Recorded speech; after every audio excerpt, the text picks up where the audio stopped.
아멘. 할렐루야. 예, 금요기도에 올라오신 여러분 주님의 이름으로 환영하고 축복합니다. 우리 서로 인사하겠습니다. 반갑습니다. 사랑합니다. 축복합니다. 예, 징검다리 연휴였는데 어떻게 잘 보내셨습니까? 오늘은 미래를 대비하는 요한계시록 그 5번째 시간입니다. 소아시아 7교회에 보내는 편지 가운데 오늘은 3번째 교회인 버가모 교회에 대해서 함께 나누고자 합니다. 7교회는 소아시아, 지금의 현재의 터키입니다. 에베소를 중심으로 해서 시계 방향으로 도는데요.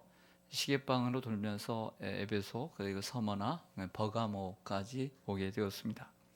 그러다 보니까 당연히 이 서머나에서 북쪽으로 향하게 되죠.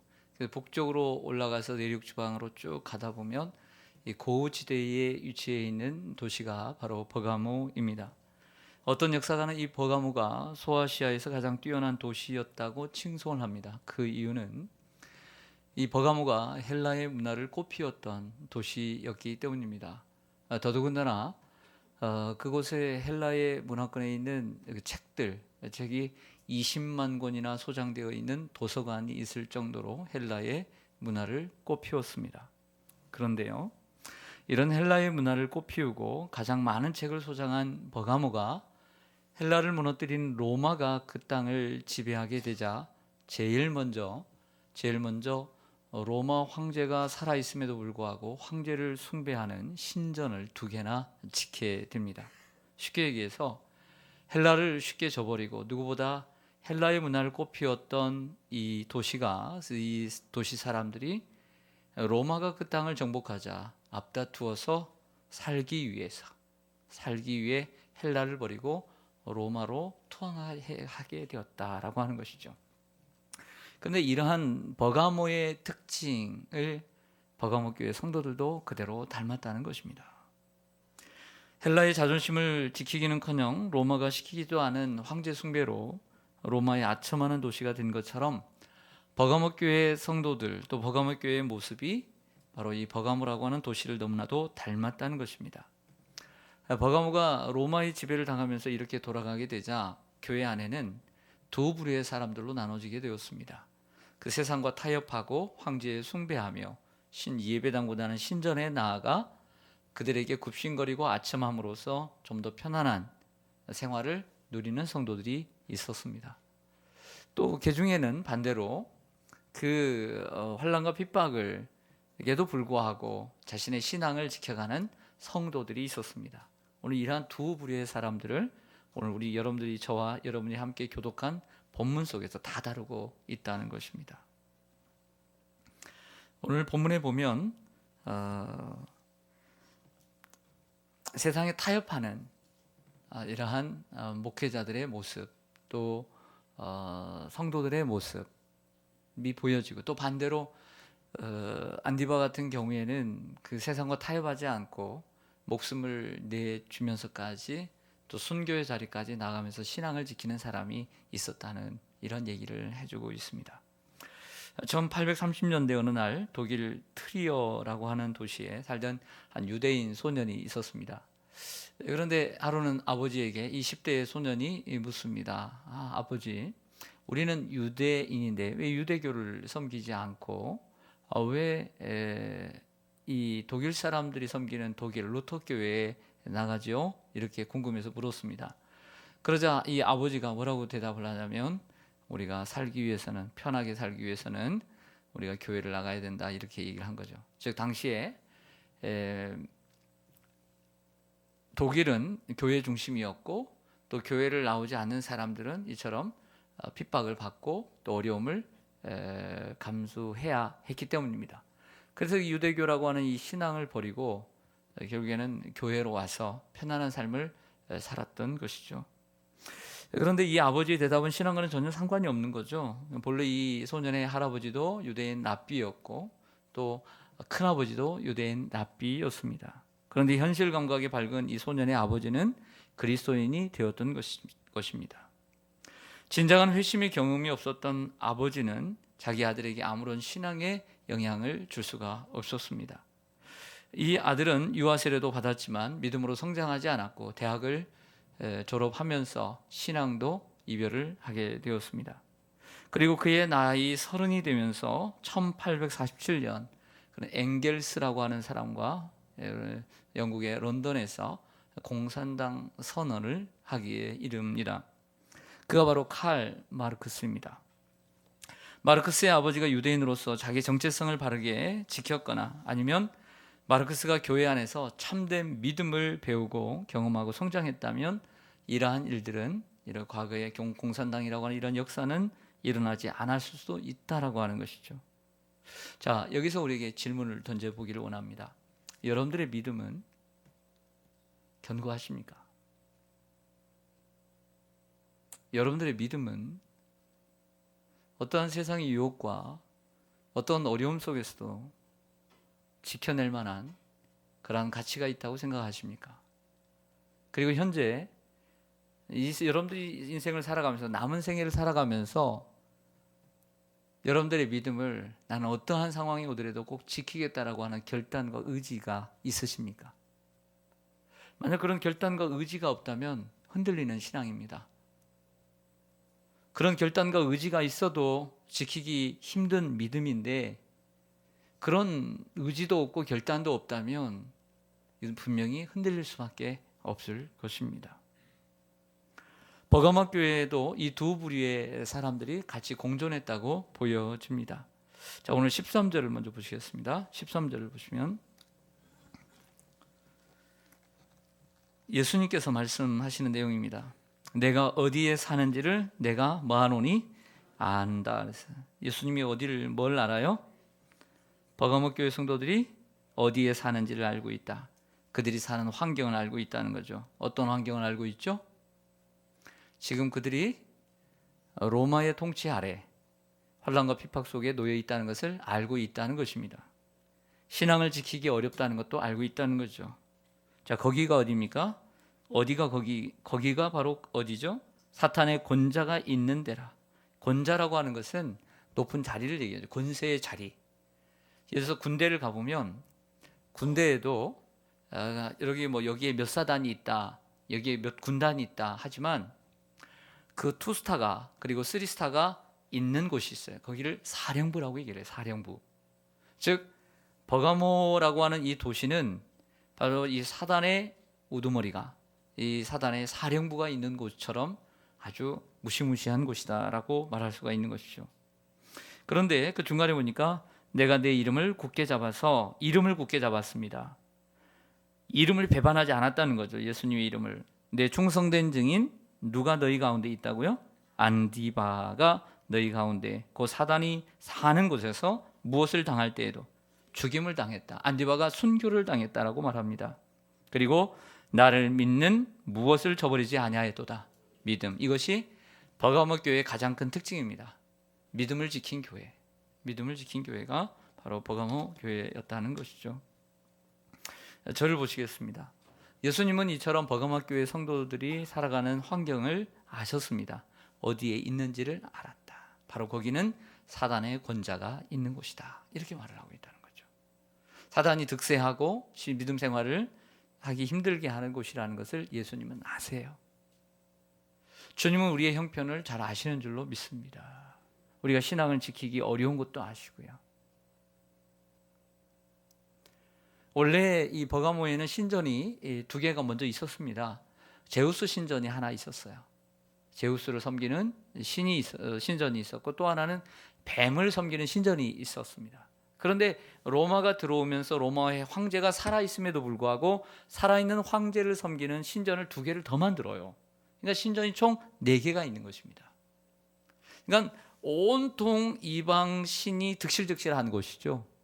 그리고 로마는 이 황제에게 숭배하지 않으면 고통을 주는 이러한 환경 가운데 있었습니다. 그런데 안디바라고 하는 성도가 있었어요. 이 성도가 누구인지 구체적으로는 기록되어 있지는 않지만 분명한 것은 그가 끝까지 예수님의 이름을 배반하지 않고 죽임을 당했다는 것이죠. 할렐루야. 마치 우리가 좀 전에 배웠던 그 서머나 교회는 서머나 교회 감독, 즉 사도 요한의 제자였던 폴리갑이 순교를 당했던 것처럼 불을 살라 죽이려고 했지만 그 불이 그를 피해가니까 칼로 그를 죽인 것처럼 오늘 버가모 교회는 안디바가 있더라는 거예요. 따라서 하겠습니다. 서머나에는 폴리갑이 있고 버가모에는 안디바가 있고 시온산에는 내가 있더라. 대답이 작아져요. 시온산에는 내가 있더라. 여기서 우리는 사람들의 생각을, 사람들의 성격을 알 수 있죠. 뭐 자신이 있든 없든 뭐 생각 많이 안 하고 목사님이 따라서 하라니까 큰 목소리로 따라서 하는 사람이 읽고 또 이렇게 양심이 좀 밝은 사람이 있죠. 내가 정말 순교할 수 있을까? 그래서 대답을 못하는 사람. 믿음이 없어서 대답을 못한 게 아니라 좀 신중한 사람이 있어요. 여러분들은 어느 편입니까? 일단 뭐 목사님이 따라서 하라고 그랬으니까 따라서 하는 사람이 절반이고, 개 중에는 정말 이 양심이 밝아가지고 내가 정말 그렇게 할 수 있을까? 그래서 대답을 시원찮게 한 사람도 있을 것입니다.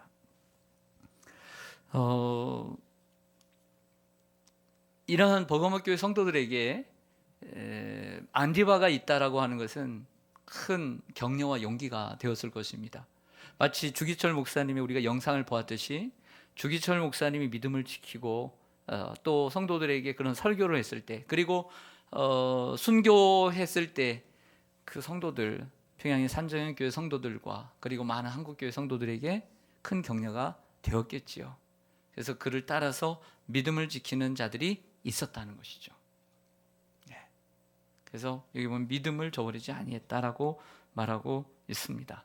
결국 사단의 이러한 계략, 사단의 이러한 방법은, 전략은 성공하지 못했던 것이죠. 즉 이 교회를 허물려고 강한 핍박, 강한 어떤 그 통치로, 괴롭힘으로 그 교회를 없애려고 했고 성도들의 신앙을 없애려고 했지만 결국에는 실패하게 되는 것이죠. 그렇다고 해서 마귀가 포기할까요? 포기할까요? 포기하지 않죠. 자, 예를 들어 보면 요즘 우리 한국의 대표 배구 선수가 있습니다. 누구죠? 여자 배구 선수 김연경. 온통 어떤 스포츠 채널 한 채널인 김연경만 보여주더라고요. 김연경이 어디에 있냐면 터키에 있습니다. 터키, 바로 오늘 우리가 공부하고 있는 이 터키, 소아시아 터키에서 뛰고 있는 세계적인 선수예요. 페네르바체라고 하는 팀인데 이 팀이 이번 주에 정기리그 우승을 하고 그리고 통합 우승을 했어요. 챔피언전에서 3승을 먼저 거두면 이기는데 내리 3승을 거둬가지고 통합 우승을 했어요. 비록 MVP는 같은 팀 다른 동료가 되었지만 11점의 득점을 냈는데요. 이제는 이제 FA가 됐습니다. 자유계약 선수가 돼서 세계 배구계에서 눈독을 들이고 있습니다. 왜냐하면 저 선수를 데리고 가면 우리 팀이 우승할 수 있다라고 하는 어떤 자신감이 생기기 때문이죠. 아마 몸값이 뜰 거예요. 그런데 이 배구를 이렇게 보면 우리 손흥민 선수 그런 것처럼 골 모험만 이렇게 보여주는 것처럼 김연경 선수도 11번 계속 공격하는 포인트, 좋은 것만 보여주잖아요. 그래서 그 포인트 계속 보여주는 걸 제가 봤어요. 봤는데 배구의 공격이라고 하는 것은 이제 블로킹이 떴을 때 무조건 세게만 때린다고 되는 게 아니라는 거죠. 아주 연륜과 경륜이 있어서 어떨 때는 세게 스파이크를 때리지만 어떨 때는 페인트 공격을 하고 어떨 때는 순간 뭐라고 그러죠? 시간 뭐라고 그러죠? 시간차 공격하고 이렇게 나와요. 근데 이번에 보니까 세게 때리는 척 하더니 포인트를 딱 넣는 거예요. 그러니까 다 못 받고, 역시 참 잘한다 이런 생각을 합니다. 여러분, 사탄도, 김연경이 사탄은 아니에요. 저 김연경 팬입니다. 사탄도 우리 교회를 핍박을 할 때 만약 강 스파이크를 때리듯이 강하게 핍박만 하지 않아요. 도리어 강하게 핍박하면 우리 성도들은 밟아도 다시 일어나는 잔디처럼 다시 일어나요. 이게 신앙의 힘이에요. 그런 공격만 계속 하면 되는 게 아니에요. 그래서 사탄도 머리가 좋아요. 도리어 역사적으로 보면 그럴 때일수록 교회는 용성하고 부흥했어요. 북한 지하교회, 중국, 소련 아니에요. 더 부흥했어요. 핍박할수록. 문제는 그런 데 있는 것이 아니죠. 사탄은 우리들에게 어떤 핍박만 주는 게 아니에요. 그래서 뭐 가상적인 얘기겠지만 사탄이 회의를 열었다고 하잖아요. 졸개들을 불러놓고 어떻게 하면 저 교회들을, 저 성도들을 열심히 하나님 믿지 않도록 우리를 또 지옥으로 데려올 수 있겠는가. 그래서 회의를 하는데 그 졸개들이 얘기를 했대잖아요. 가서 뭐 감옥에 넣고 그 핍박을 합시다. 그래서 핍박을 계속 했더니 더 열심히 하더라는 거예요. 목숨 내놓고 하더라는 거예요. 이거 안 되겠다. 이 방법 좋지 않다. 어떤 이제 또 졸개가 이 질병을 가져다 주자. 아프게 하자, 교회 다니는 사람들. 그랬더니 이 아프니까 더 하나님 앞에 매달리고 기도를 안 하는 사람들이 새벽 기도를 나오고 막 그러더라는 거예요. 더 열심히 하더라는 거예요. 그런데 참 지혜로운 이 졸개가 말하기를 이렇게 얘기하더랍니다. 뭐라고 얘기하면 부요하게 하자는 거예요. 부요하게, 편안하게 하자는 거예요. 편안하게, 더 편안하게, 삶을 더 편안하게 하자는 거예요. 삶을 더 부요하게 하고. 그래서 그래, 여태까지 안 됐으니까 한 번이라도 그냥 해보자, 이런 심상으로. 우리도 그렇잖아요. 지금까지 대통령 다 뽑아봐도 다 안 되잖아요. 그러니까 이상한 사람 막 뽑아버리는 거예요. 그냥 한번 되나 안 되나 해보자. 예? 왜? 지금까지 될 만한 사람들 뽑아봤자 신통치 않았거든요. 그러니까 그런 배신감에, 실망감에 뽑는 거예요. 이건 어쩔 수 없어요. 누구의, 국민들의 잘못이라고 말할 수 없어요. 정치인들이 그렇게 해왔기 때문이에요. 얼마나 실망감을 줬으면. 그래서 이번엔 그냥 그래도 뭐 이상한 사람을 뽑아보자. 15분 뽑고 막 그런. 네, 그러는 거예요. 15분 뽑고 막 14분 뽑고 막. 그만뒀는데도 눌러버리고 말이야. 포기했는데도 말이야. 그렇게 해버리는 거야. 네. 여러분, 그랬더니 교회들이 또 사람들이 어떻게 했을까요? 편안하니까 기도를 안 해요. 배부르니까 예배를 멀리하고 주일을 멀리하고 소중히 여기던 것이 사라지더라는 거예요. 그 교회가 잠들게 되더라는 거죠. 여러분, 우리도 되면 참 내가 지금 여러분들이 힘들죠? 힘든 분들이 계십니까? 너무 바쁘죠? 도리어 그것을 감사하게 생각하세요. 그것 때문에 하나님을 잘 믿을 수 있는 거예요.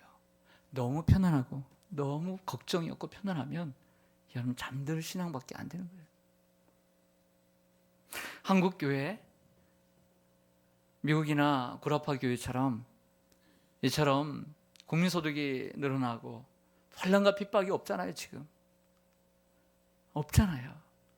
옛날에는 정말 교회 다니는, 아내가 교회 다닌다면 막 얻어맞고 다니는 경우들이 많았어요. 근데 요즘은 그 정도로 그렇게 얻어맞고 다니는 성도들도 찾아보기가 힘들어요. 그러면서도 얼마나 힘들게 교회 나와서 기도하면서 신앙을 지켰습니까? 외부의 적이 무서운 게 아니에요. 내부의 적이 무서운 거예요. 외부의 유혹이 무서운 게 아닙니다. 내부의 유혹이 무서운 것입니다. 그런데 정말로 이러한 일들이 일어나는 거죠. 안디바 같은 사람이라자 성도들이 막 그 핍박은 무섭지 않은 거예요. 그러니까 사단이 다른 방법으로 그 교회에 파고들었어요. 무슨 방법일까요? 14절과 15절 보겠습니다. 14절 보시면, 그러나 내게 두어 가지 책망할 것이 있나니 거기 내게 발람의 교훈을 지키는 자들이 있도다. 발람이 발락을 가르쳐 이스라엘 자손 앞에 걸림돌을 놓아 우상의 제물을 먹게 하였고 또 행음하게 하였느니라. 이와 같이 내게도 니골라 당의 교훈을 지키는 자들이 있도다. 아멘. 절 보겠습니다. 자, 두 가지입니다. 하나는 발람의 교훈이고 또 하나는 니골라 당의 교훈입니다. 발람의 교훈은 지도자들을 향한 교훈이고, 그리고 니골라 당의 교훈은 이러한 성도들의 방종에 대한 교훈입니다. 자, 발람의 예를 들었습니다. 발람이 무엇입니까? 바로 민수기에 나오는 이야기인데, 이스라엘 백성들이 40년 광야 생활을 거의 끝나갈 무렵에 있었던 사건입니다. 원래 이 발람이라고 하는 선지자는 이방인이었습니다. 그런데 하나님의 부르심을 받고 성령을 받아서 이스라엘의 선지자가 됩니다. 그러니까 축복받은 인생이죠. 이스라엘 백성들이 모압 땅으로 들어가면서 이제 가나안 땅을 가게 되는데, 이 모압의 이제 그 왕 이름이 발락이었습니다. 발락. 예. 둘 다 발씨들입니다. 발람과 발락, 발씨들인데 이름이 비슷해서 그런지 서로 통했어요. 뭐라고 생각했냐면, 지나쳐 오는 보니까 그 이스라엘 백성들이 다 이기거든요. 신통하게. 그러니까 위협을 느낀 이 모압의 왕이 발람 선지자에게 사람을 보내어서 유혹을 합니다. 내가 수많은 재물을 줄 테니까 이스라엘 백성들을 저주해달라는 거예요. 그래서 갑니다. 발락이 가요, 모압 왕에게. 그 재물에 눈이 멀어가지고 갑니다. 가는데 나귀가 막아요. 그런데 돈에 눈이 머니까 이 나귀도, 하나님이 보내신 동물도 배지가 않아요. 눈이 멀었어요. 그래서 발락에게 갑니다. 그리고 발락이 재물 준다는 소식에 이스라엘 백성들을 저주하게 됩니다. 그런데 저주하는데 하나님이 막아버려요. 도리어 축복을 해요. 이렇게 3번을 합니다. 하나님이 막으셨어요. 그런데 포기했을까요? 돈에 눈이 어두우니까 또 다른 생각을 했어요. 이스라엘 백성들의 성격을 너무나 잘 아니까 그들에게 필요한 것이 무엇일까? 그래서 이런 기뜸을 합니다. 왕이요, 저기 그 신전에 많은 그 먹을 것을 준비를 하고, 그리고 그 반나체의 여자들을 데려다가 춤을 추게 하고 유혹을 하라는 거예요. 유혹을. 그래서 그 이스라엘 백성들이 지나는 앞에 그 모압의 여인들이 반나체로 막 춤을 추고, 그리고 거기에 먹을 것을 주고, 이렇게 하니까 그들이 그곳에 들어가서 우상의 제물을 먹고 음행을 하게 된 거죠. 이 사건으로 인해서 24,000명의 이스라엘 백성들이 죽습니다. 이것이 바로 발람의 교훈이죠. 그러면 발람의 교훈의 특징은 뭐냐? 물질의 눈이 어두웠다는 거죠. 물질의 눈이 어두웠다. 자, 옛날에 목회자의 모습은 가난했죠. 하얀 고무신 신고, 비록 가난하지만 위엄이 있고, 그리고 성도님들에게 존경을 받고, 못 배운 무식자들이 많은 이때에 서울에서 편지가 오면 그 편지를 대신 읽어주고, 어려운 일이 있으면 도와주고, 존경을 한 몸에 받았죠. 그런데 시간이 가면서 교인들의 지적 수준이 높아지고, 또 생활의 형편도 좋아지면서 목회자에게 원하는 것이 또 달라진 것 같습니다. 설교도 잘해야 되고요, 좋은 성품도 지녀야 되고, 그리고 병자가 있으면 고쳐야 되는, 그 기도하면 낫고요, 또 노래도 음악도 잘해야 되고, 사회봉사도 잘하고, 또 세상적으로도 좀 유명인사, 저명인사가 되기를 바랍니다. 이런 팔방미인이 되기를 원하는 게 요즘 성도들의 모습이죠. 그러면 안 됩니다. 그러면 안 됩니다. 목사는 팔방미인이 아닙니다. 자, 그러다 보니까 이 목회자들이 자꾸 누구를 맞춰줄까요? 성도들을 맞춰주는 거죠. 성도들을 맞춰주는 거예요. 그래서 잘 나가는 목회자들을 보면서 나도 저렇게 돼야 되겠다라는 생각을, 야망을 품게 되는 것입니다. 성도들에게 뭔가를 받쳐주는 그 목회자들이 당장에는 좋아 보이지만 나중에는 바로 사울과 같은 사람이 되는 거예요. 사울과 같은 사람. 그러니까 하나님의 뜻을 먼저 구하지 못하고 사울과처럼 사람들의 어떤 눈치를 보면서 하다 보니까 결국에는 하나님께 버림을 받게 되는 것이죠. 목회자는 사람의 종이기 전에 먼저 하나님의 종이라는 사실을 잊지 말아야 합니다. 그러면 하나님을 기쁘시게 드리고 주인이신 하나님의 뜻을 따라 살아야 되는 것이죠. 그러면 하나님께서 제일 그 종에게 맡겨주신 것은 뭘까요?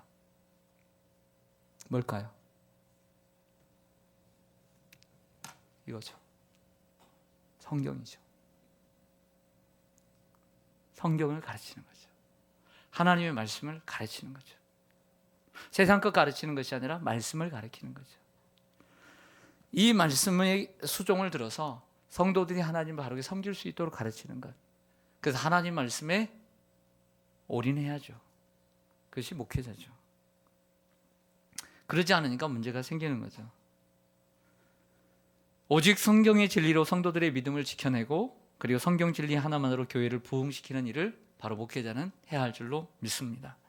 근데 목회자도 모르게 물질에 욕심이 들어가기 시작합니다. 명예의 욕심이 들어가기 시작하고. 왜냐하면 지도자를 치는 것이 사단에게는 지혜로운 일이니까요. 또 하나는 버가모 교회는 니골라당의 교훈을 따르는 자들이 있다고 했습니다. 니골라당의 교훈이라는 것은 무엇이냐면 한마디로 방종입니다. 자유롭게 사는 것입니다. 그렇다고 해서 예배를 안 드리는 건 아닙니다. 예배는 드립니다. 예배는 드리지만 예배는 예배이고 삶은 삶입니다. 분리해서 살아가는 것이죠. 세상에 나가서는 자유롭게 사는 것입니다. 성경은 그렇게 말해도 사는 것은 성경하고는 상관이 없는 자들, 이것이 바로 니골라 당인 것이죠. 이런 사람들이 예배를 드릴 때 나머지 생활에는 전혀 어떤 간섭도 받으려고 하지를 않습니다. 하지만 성도는 예배만 드리는 존재가 아닙니다. 모든 성도들은 교회의 다스림을 받아야 되고 그 안에 신실한 회원이 되어야 합니다. 세례를 받을 때, 입교를 받을 때 선설합니다. 학습에는 있을지 모르겠지만 세례를 받을 때는 정식 교인이 되면서 선설합니다. 교회의 관할과 치리에 복종하며. 예배만 드리는 존재가 아닙니다. 여러분들은 세례를 받을 때 이 선설을 다 했습니다. 술을 마셔서도 안 됩니다. 방탕한 생활을 해서도 안 되고요. 사치해서도 안 됩니다. 하나님 앞에서 언제나 겸손하고 검소한 생활을 해야 합니다. 베드로전서 5장 8절 이하에 이렇게 말합니다. 근신하라, 깨어라. 너희 대적마귀가 우는 사자같이 두루다니며 삼킬 자를 찾나니 너희는 믿음을 굳건하게 하여. 따라서 하겠습니다. 믿음을 굳건하게 하여 그를 대적하라. 이는 세상에 있는 너희 형제들도 동일한 고난을 당하는 줄 알미라. 이렇게 말씀을 하고 있습니다. 항상 사탄은 우는 사자처럼 삼킬 자를 찾는다는 거예요. 그러나 너희는 믿음을 굳게 하고 그들을 대적하라. 이렇게 말씀합니다. 믿음을 지켜가야 될 줄로 믿습니다. 믿음은 사탄이 눈에 보이는 핍박으로만 우리의 믿음을 가져가는 것이 아니에요. 도둑질해가지 않아요. 때때로 사탄은 우리의 편안한 삶 속에 들어와서 아무 문제 없는 삶 속에서 우리의 신앙을 좀먹고 그리고 부패하고 부식해가고 그리고 도둑질해 가게 되는 것입니다. 그러므로 우리는 믿음을 지켜야 될 줄로 믿습니다. 그래서 우리 스스로 믿음을 지키도록 노력을 해야 됩니다. 안간힘을 있어야 합니다. 그러지 않으면 사탄은 한순간에 그 믿음을 도둑질해 가버립니다. 그 사실을 기억해야 돼요. 순간입니다. 뭐든지 세상의 것들은 많이 쌓는 건 오래 걸리지만 무너지는 건 순간입니다. 그러므로 우리는 늘 깨어 있어야 합니다. 할렐루야. 그래서 나름대로 내 자신의 신앙을 지켜가는 나름대로의 노하우가 있어야 돼요. 나는 이것만은 포기하지 않으리라. 나는 새벽 기도만은 포기하지 않으리라. 내가 금요 기도회만은 포기하지 않으리라. 내가 공예배만은 포기하지 않으리라. 하나님 앞에 사역은 내가 포기하지 않으리라. 이런 결단이 있어야만 해요. 자, 마지막 권면을 보고 읽겠습니다. 보고 마치겠는데 16절 17절 같이 읽겠습니다. 16절 17절 시작. 그러므로 회개하라. 그리하지 아니하면 내가 내게 속히 가서 내 입에 검으로 그들과 싸우리라. 귀 있는 자는 성령이 교회들에게 하시는 말씀을 들을지어다. 이기는 그에게는 내가 감추었던 만나를 주고 또 흰 돌을 줄 터인데 그 돌 위에 새 이름을 기록한 것이 있나니 받는 자 밖에는 그 이름을 알 사람이 없느니라. 아멘. 할렐루야. 첫째는 권면은 회개하라는 것입니다. 잘못된 삶의 방식, 또 신앙의 방식을 회개하라고 말합니다. 목회자는 물질에 대한, 돈에 대한 욕심을 버려야 되고, 성도들은 방종에 대한 방종을 버려야 된다라고 말씀하는 것이죠. 그렇지 않으면 내 입의 검으로 그들과 싸우리라. 12절에 나오는 예수님의 모습이나 오늘 권면의 말씀이나 비슷한데요, 양쪽에 날이 있는 검, 이것은 심판을 말씀하는 거죠. 즉 정죄하고 심판하신다는 뜻입니다. 그리고 17절에 보면 감추었던 만나, 이기는 자에게는 감추었던 만나를 주신다. 여러분, 만나는 어느 시대이죠? 광야 40년 시대죠. 매일 홍해를 건너면서부터 요단강을 건널 때까지 내렸던 것입니다. 그런데 이 만나인데 감추었던 만나다라고 하는 것은 무엇이냐면 항아리 속에 만나를 넣었습니다. 아론의 쌍난 지팡이도 넣고 두 돌판도 넣어서 그 성막의 가장 안쪽에 있는 지성소의 법궤 안에다 두었어요. 두었죠? 바로 이것이 감추었던 만나입니다. 나중에는 사라졌지만, 그러면 감추었던 만나를 주신다는 것은, 감추었던 만나를 주신다는 것은 무슨 뜻이냐? 바로 지성소에 들어가도록 하나님이 허락하신다는 것이죠. 그 말은 우리가 하나님의 나라에 들어갈 수 있는 권한을 주신다는 거예요. 하나님의 임재를 맛볼 수 있는 그러한 축복이죠. 네. 그리고 만나는 하나님께서 저 하늘에서 주시는 양식입니다. 하나님의 말씀대로 살고 믿음으로 사는 사람은 하나님이 책임져 주실 줄로 믿습니다. 믿음으로 사는 자는 하늘 위로 받겠네. 무슨 일을 만나든지 만사 형통하리라. 믿음으로 사는 저와 여러분 되시기를 주님의 이름으로 간절히 축원합니다. 아멘. 기도하겠습니다.